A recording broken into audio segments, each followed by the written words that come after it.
palavra do Senhor na carta de Paulo aos Romanos, capítulo 8. Nós vamos ler de forma alternada, do verso 31 ao verso de número 39. Romanos, capítulo 8, versículo 31 ao de número 39. Vamos ler responsivamente esse precioso texto da palavra do Senhor. Você que está em casa, receba o nosso carinho, o carinho da Igreja Presbiteriana do Meia. Que a palavra de Deus alcance seu coração, transforme a sua vida, que você viva uma semana para a glória do Cordeiro Santo de Deus. Diz assim a palavra de Deus, lendo Romanos 8, de 31 a 39, de forma alternada. Diz o apóstolo Paulo à Igreja de Roma: Que diremos, pois, à vista dessas coisas? Se Deus é por nós, quem será contra nós? Aquele que não poupou o seu próprio filho, antes por todos nós o entregou, porventura não nos dará graciosamente com ele todas as coisas? Quem tentará acusação contra os eleitos de Deus? É Deus quem os justifica.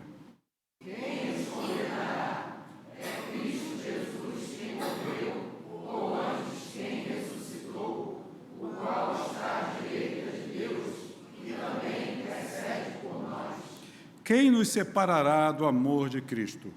Será a tribulação, ou angústia, ou perseguição, ou fome, ou nudez, ou perigo, ou espada?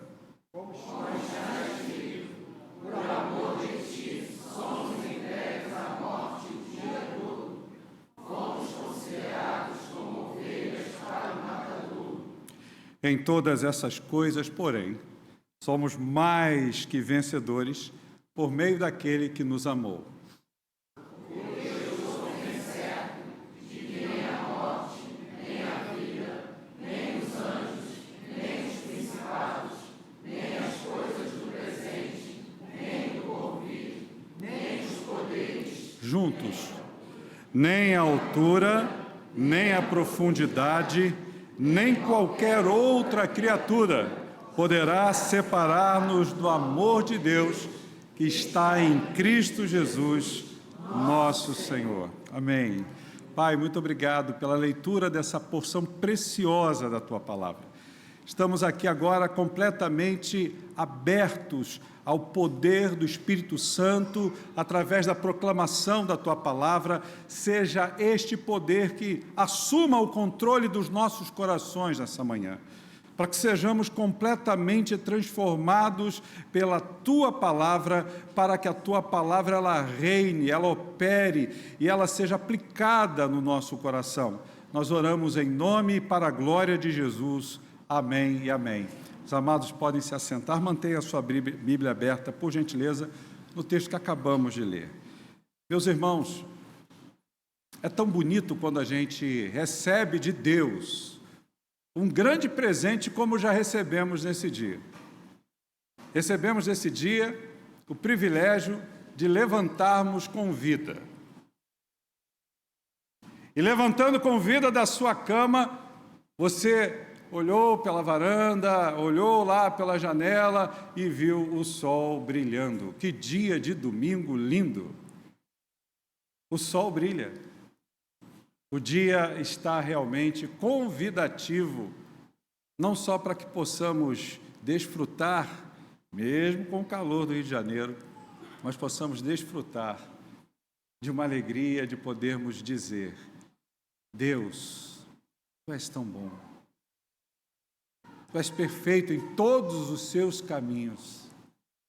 E o Senhor me dá a oportunidade de ouvir a Tua voz dizendo ao meu coração: vamos à minha casa. Você lembra do que disse o salmista no Salmo 122? Ele recebeu um convite. E alguém disse para ele: vamos à casa do Senhor. E ele se alegrou profundamente com isso. Ele disse: olha, eu me alegrei profundamente quando me disseram: vamos à casa de Deus.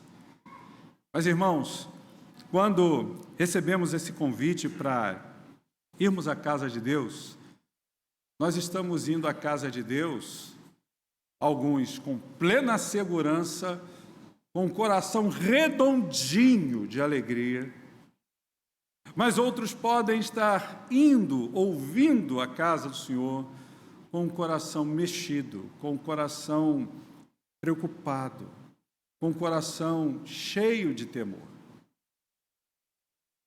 O problema não é você estar com o coração cheio de temor, um coração problematizado. Porque a palavra de Deus diz que existe um Deus que entende o nosso coração, um Deus que nos ama, independente do momento em que estejamos atravessando de dificuldade.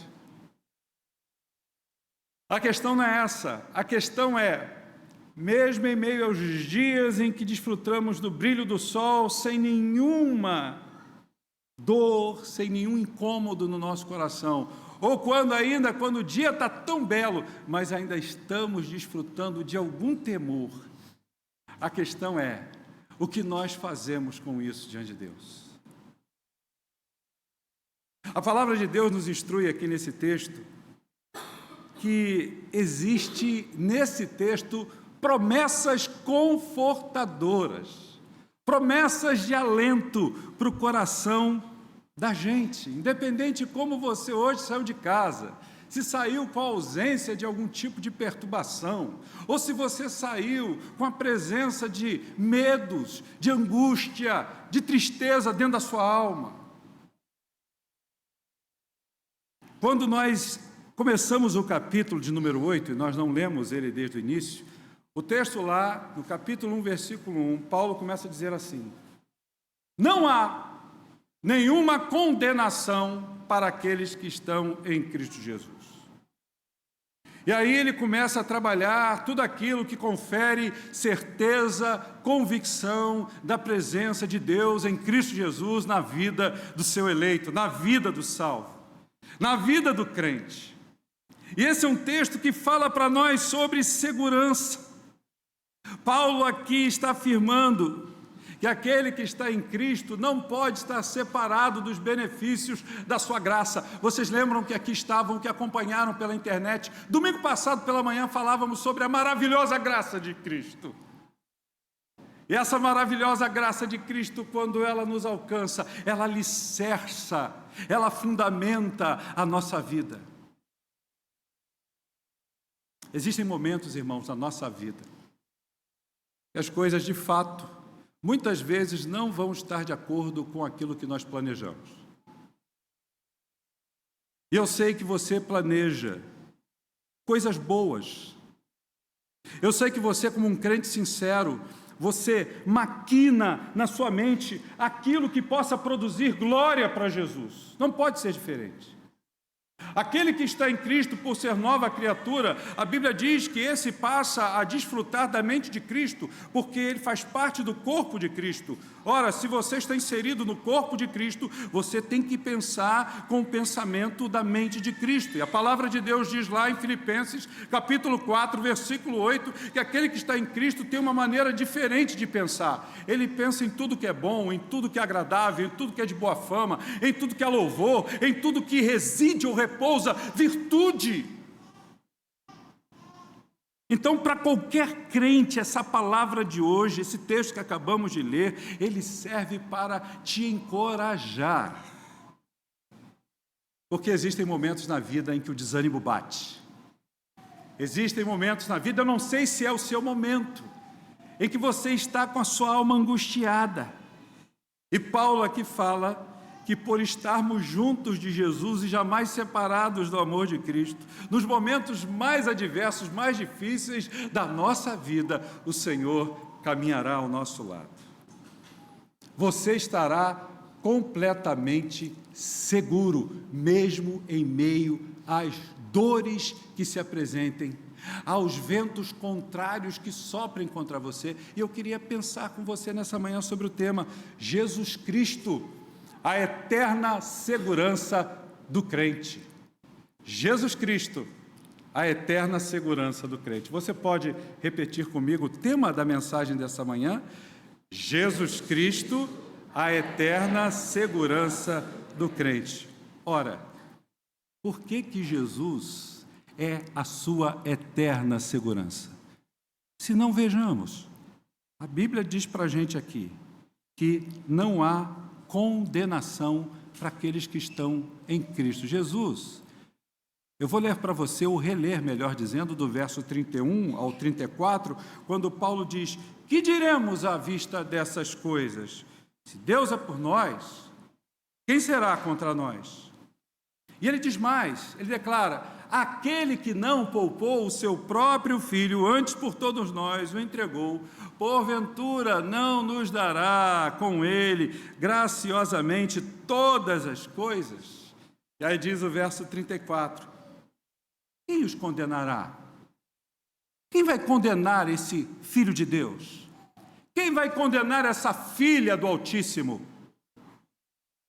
Quem vai trazer peso com o dedo em riste para dizer: você está fora? A Bíblia diz mais: é Cristo Jesus que morreu, ou antes, aquele que ressuscitou, o qual está à direita de Deus e intercede por nós. Meu irmão, minha irmã, presta atenção numa coisa: Cristo Jesus é a sua eterna segurança, porque não há mais condenação contra você. Você, como um cristão, está livre, completamente livre. Você é uma pessoa excludente do juízo de Deus.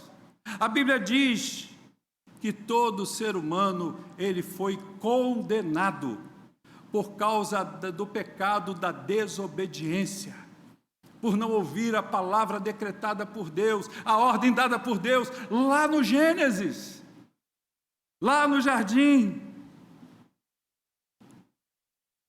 É só que Jesus veio. Depois da queda há a providência, e depois da providência há a redenção. E a Bíblia nos ensina que o crente em Cristo Jesus, ele recebeu o Espírito Santo. Quando Paulo escreve aos Efésios, no capítulo 2, ele diz que nós estávamos em estado de condenação, nós estávamos aparentemente e irremediavelmente longe, separados de Deus, para todo sempre. A nós competia a morte. Isso é muito sério, e todas as vezes que eu canto alguma canção em louvor a Deus que fale sobre o meu estado, quando estava separado de Deus, isso toca o meu coração, porque eu vejo e percebo o quão terrível, o quão verme, pecador, miserável eu era.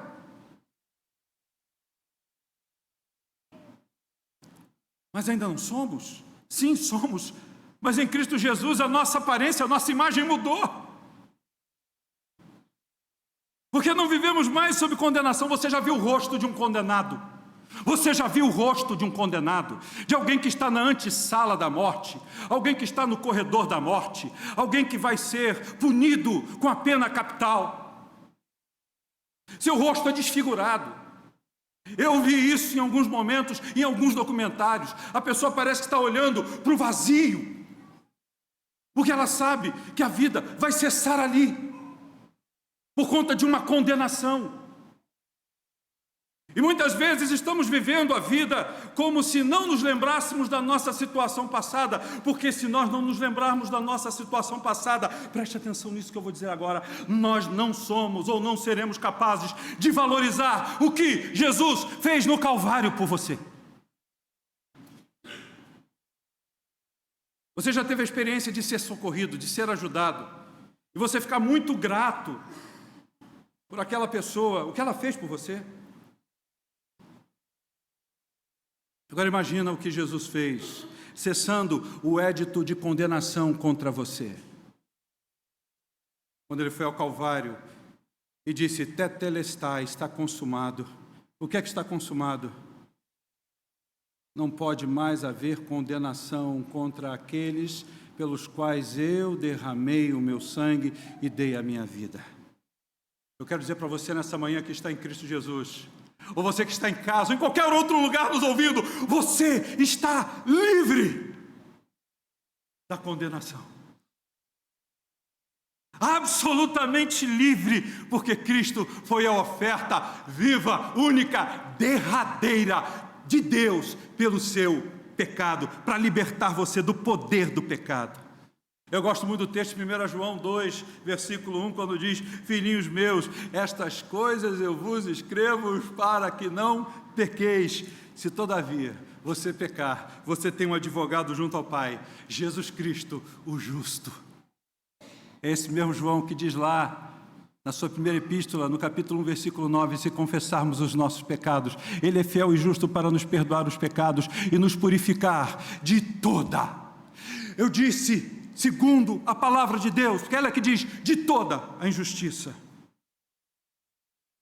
Eu quero dizer a você, crente fiel, vitória você tem sobre o pecado, em Cristo Jesus. E por isso, portanto, para você não há condenação. Esse é o primeiro ponto. Jesus Cristo é a eterna segurança do crente fiel, porque não há condenação. Mas há uma segunda lição nesse texto bíblico, e ela nos confere olhar para o versículo 33, quando diz o texto: essa é a pergunta de Paulo e não é uma pergunta retórica. Ela nos chama para entendermos a dimensão e a profundidade da ação libertadora de Deus em Cristo Jesus a nós, deixando-nos longe do pecado. Ele diz: quem tentará acusação contra os eleitos de Deus? É Deus quem os justifica. Oh, meus irmãos, por que que não há mais nenhum tipo de acusação contra nós? Se é Deus que nos justifica, porque Cristo deu a sua vida por você. Muitas vezes estamos preocupados com a nossa segurança em relação à integridade do nosso corpo, e aí ficamos com medo de sermos assaltados, de sofrermos algum tipo de violência que possa subtrair a nossa vida. É justo, é uma segurança com a qual nós devemos nos preocupar. Devemos nos preocupar com a nossa saúde física, a nossa saúde, segurança da nossa saúde. Eu concordo. Mas o texto que Paulo está mostrando para nós é que existe uma segurança muito maior que precisa ser valorizada, precisa ser olhada com muito carinho e atenção, e prioridade por você e por mim, que é a nossa segurança espiritual. As coisas de Deus são espirituais, elas se discernem por aquilo que é espiritual. O que o texto está falando aqui não é sobre segurança física, segurança emocional, está falando sobre segurança espiritual.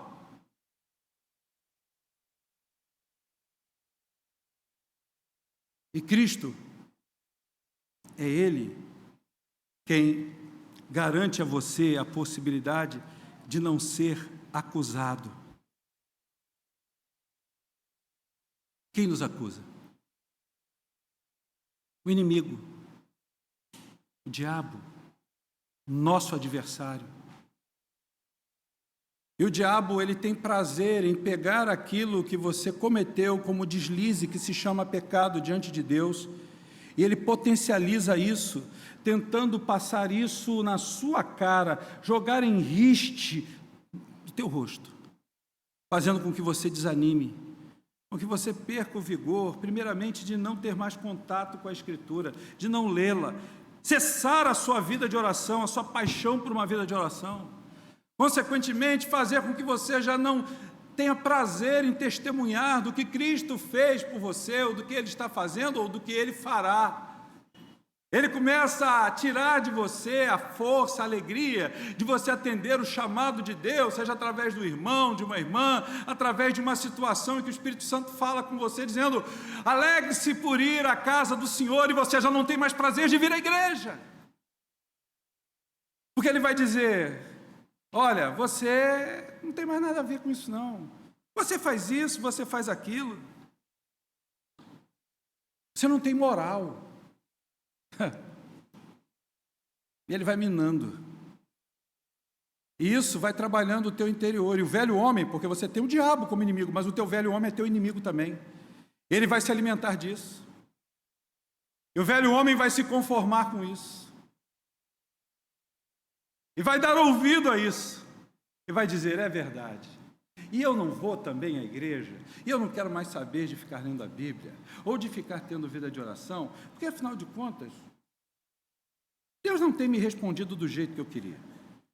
Porque o irmão fulano, a irmã ciclana, já não me dá mais a atenção que eu deveria ter dele ou dela. E começamos a trazer justificativas que não podem ser justificadas diante de Deus, só diante da nossa própria memória, só diante do nosso próprio querer. Mas a Bíblia diz que ninguém pode intentar acusação contra os eleitos de Deus, porque Deus estabeleceu o seu único Filho, Jesus Cristo, como sacerdote real, como sumo sacerdote, aquele que intercede, está entendendo? Intercede por você e por mim, aquele que está diante do Pai, advogando as nossas causas, aquele que, além de ser o sacerdote, ele é o sumo profeta, aquele que traz palavra para o teu coração para animá-lo, ele é o sumo pastor das ovelhas, como diz Hebreus capítulo 9, porque ele se levanta para cuidar do seu rebanho, e ele sabe o nome de cada ovelha, e sabe como tratar, ele sabe como com especificidade trazer ao seu coração o encorajamento que você mais precisa. O problema é, você crê nisso? Você tem vivido para crer nisso?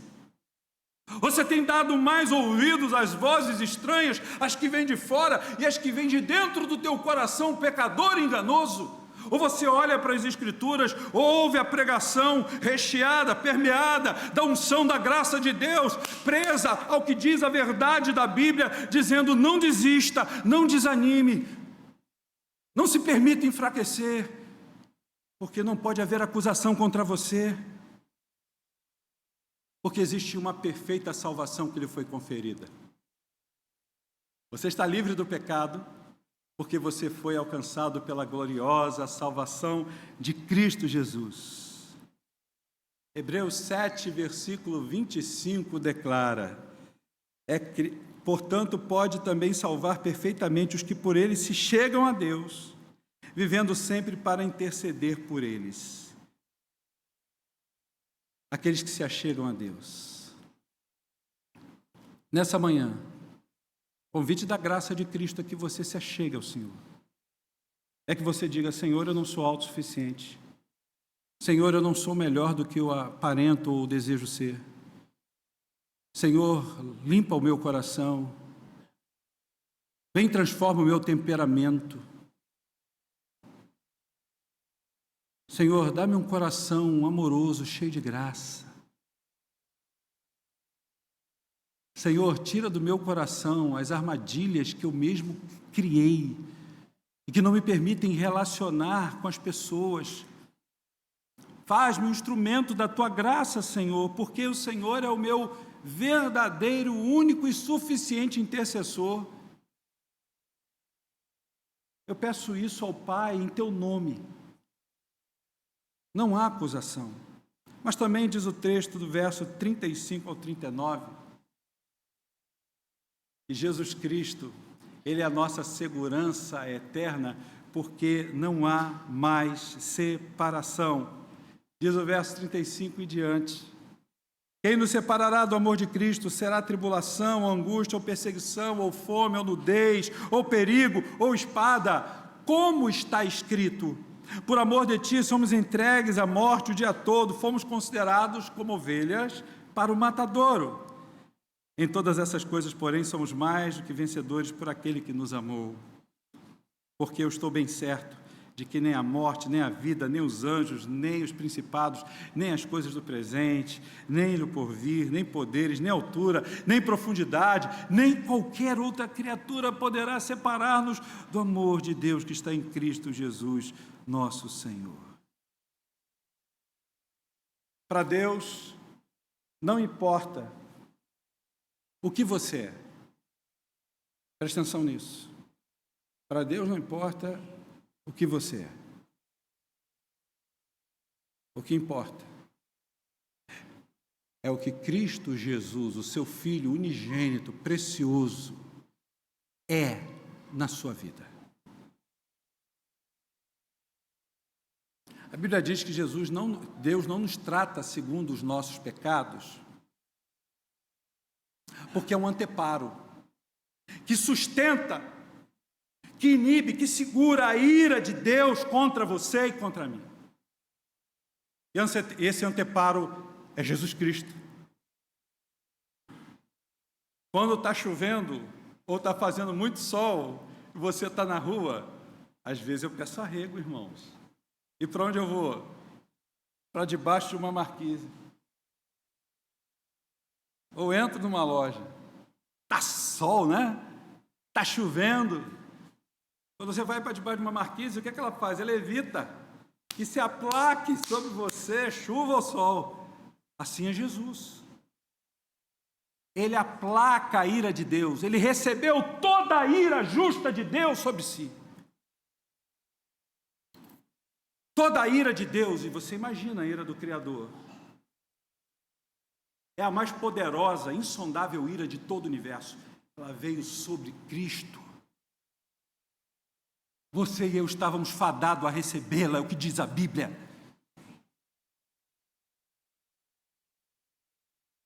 E ela não te alcançou, porque Cristo Jesus, em amor, susteve essa ira. Sustou essa ira. É o que diz a palavra de Deus. Mas por que isso acontece? Porque diz o texto que em todas essas coisas somos mais que vencedores por meio daquele que nos amou. Sabe o que significa isso? Não significa que agora eu vou sair rompendo aos quatro mundos dizendo eu sou mais do que vencedor, eu sou a pessoa mais bem-aventurada do mundo, porque eu fui salvo. Calma. Isso quer dizer, em primeiro lugar, eu tenho uma identidade com Jesus. Eu só posso vencer, e essa vitória, ela começa sobre o pecado. Eu não sou mais que vencedor porque eu conquistei um lugar de destaque no meu local de trabalho. Eu não sou mais que vencedor porque eu superei um câncer. Eu não sou mais que vencedor porque agora eu conquistei aquele sonho para a minha vida.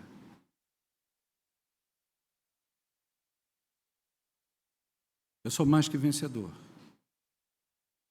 porque a morte, o pecado e a condenação do inferno não têm mais autoridade, não fazem mais efeito sobre a minha vida. Não é sobre as coisas terrenas que a Bíblia está falando aqui. Não é sobre você ou eu. É sobre Jesus. É sobre a beleza, a grandeza, a majestade, a sublimidade de Jesus. É Jesus. É Jesus. Esqueça você. Que eu diminua. Que você não apareça. Você não é nada. Eu não sou nada. É sobre Jesus. Entenda isso de uma vez por todas. Se o crente quer desfrutar dessa segurança, se o crente quer enfrentar os dias mais sombrios da sua caminhada, ou os dias mais ensolarados da sua caminhada, numa perspectiva divina, numa perspectiva celestial, olhe para Jesus. Menos de você, mais de Cristo. Menos do que o meu e o seu sorriso cínico, mais de Cristo. Mais do que os meus projetos pessoais de recuperar, de ganhar, de manipular as pessoas. Mais de Jesus, com seu santo e puro amor, que direciona a nossa vida para fazermos aquilo que Ele quer, e muitas vezes contrariando a nossa vontade, para que a gente suporte o outro, para que a gente ame o outro ainda sob suspeita, para que a gente seja instrumentalizados da graça de Cristo, para amar aquele que não te ama. Que evangelho é esse? Eu só vou poder responder àquele que me trata bem, que me responde bem. Isso no evangelho da graça. Por isso que o texto diz aqui que esses elementos que procuram nos separar do amor de Deus, eles vão ser vencidos. Seja a tribulação, seja a angústia, seja a perseguição, seja a fome, seja a nudez, seja perigo, seja espada. Ele diz mais: nem morte, nem vida, nem os anjos, nem principado, nem coisa do presente, nem aquilo que estamos vivendo hoje, aqui agora. Essas coisas, nem poderes futuros podem nos separar do amor de Deus. Não importa o que você seja ou eu seja, o que venha te acontecer. A Bíblia diz que nunca seremos separados desse amor. O sofrimento não poderá separar você de Deus. Pelo contrário, Ele vai ajudar você a se identificar cada vez mais com Jesus. E vai permitir que o amor de Jesus cure o seu coração pecador. Isso é graça. Isso não é sobre você. Isso é sobre Jesus. Eu termino dizendo, versículo 37, essa é uma outra característica na vida do crente, do salvo, que pode caminhar a sua vida com verdadeira segurança em Cristo Jesus. Isso está no versículo 37, quando diz: em todas essas coisas somos mais que vencedores por meio daquele que nos amou. A identificação que temos com Jesus, ela retira de nós o medo. Pastor, eu posso sentir medo? Claro! Eu sinto. Quantas vezes estou atemorizado com situações perturbadoras que vão me angustiar, e vão tentar tirar o meu sono, e vão tentar ameaçar a minha integridade física ou moral, espiritual, emocional, porque eu sou feito de carne e osso como você.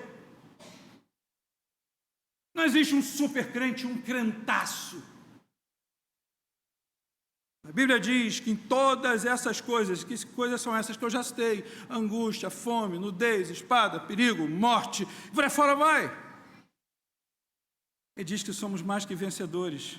Por quê? Porque essas coisas não podem te intimidar, essas coisas não podem ser uma ameaça prevalecente sobre a tua vida.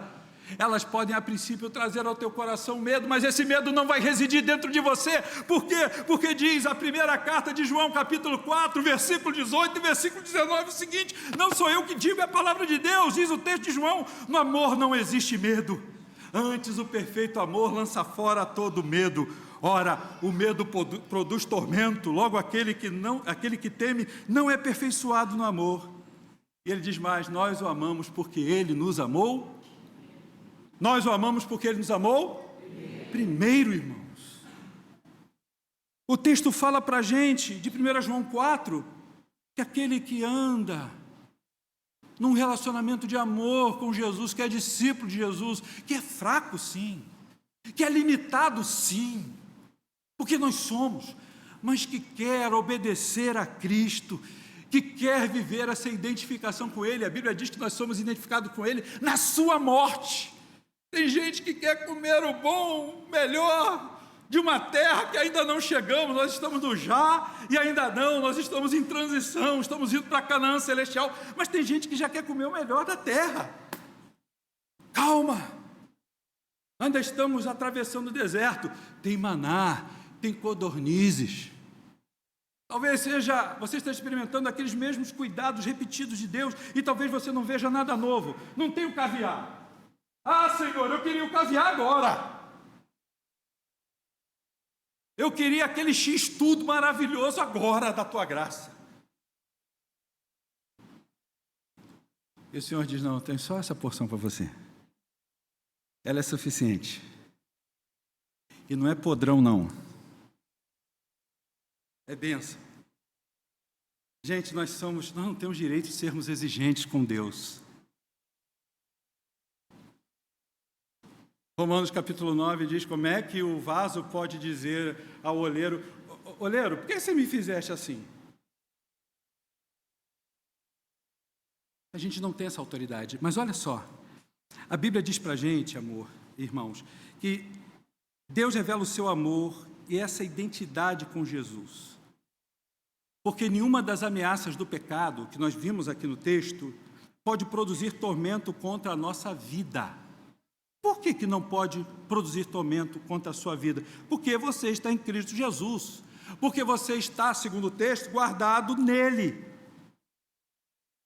Por isso, você não vai ter qualquer temor que domine. Ele pode chegar de mansinho no teu coração.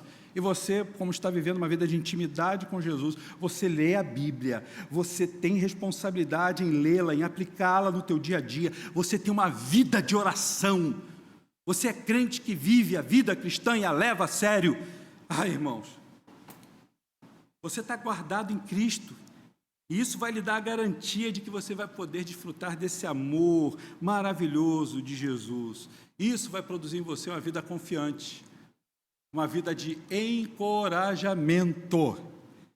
E eu quero concluir pegando e trazendo aqui à memória um dos hinos mais lindos sobre isso, produzido por um pastor que viveu momentos de enfermidade, de dor, de dificuldade, de lutas. Um pastor que foi um dos primeiros pastores e que construiu o templo, começou a construí-lo em 1917, da primeira igreja batista em Niterói. Pastor Manuel Avelino de Souza. Homem de Deus, se converteu ainda na sua juventude, passou por vários dissabores, mas um homem que conseguiu entender o texto de Paulo.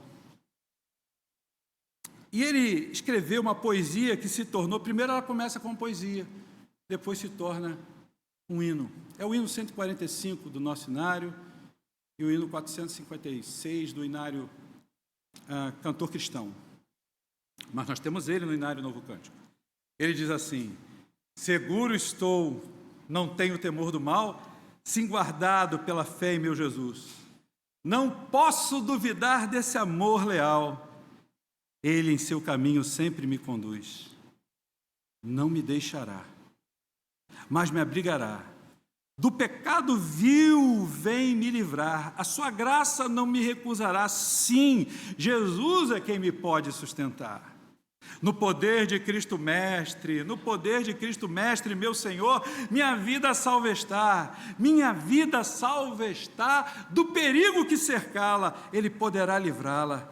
Seu poder eterno sempre a susterá. Abrigo eterno tenho no Salvador. Ele me esconde na minha vida em seu poder. Não posso ter receio do malfeitor que procura pertinaz me enfraquecer. Abro aspas para dizer, não é o assaltante, não é o político corrupto. Ele está falando de Satanás. Que procura pertinaz me enfraquecer. Confiado então nessa proteção, sigo a Cristo e quero ser fiel, na minha vida cheia de gratidão, sim, a meu Senhor e Rei Emanuel. Perigo algum me pode causar temor, pois meu Salvador não me abandonará, com sua proteção e com seu amor, dirigindo a minha vida Ele estará, nunca o deixarei, mas fiel serei, sempre firme, cheio de fervor, estando bem firmado em Jesus, meu Rei, sigo avante, confiando em seu amor. É isso que fala o verso 37. Mas em todas essas coisas somos mais que vencedores, por aquele que nos amou. E diz o verso 31, que diremos, pois, à vista dessas coisas? Se Deus é por nós, quem será contra nós? Então, querido, desfrute do dia de hoje, da semana, da próxima semana, entendendo que Cristo é a sua eterna segurança, e sendo Ele a sua eterna segurança, não há condenação, não há acusação, não há separação, não há medo e nem ameaça alguma contra a sua vida.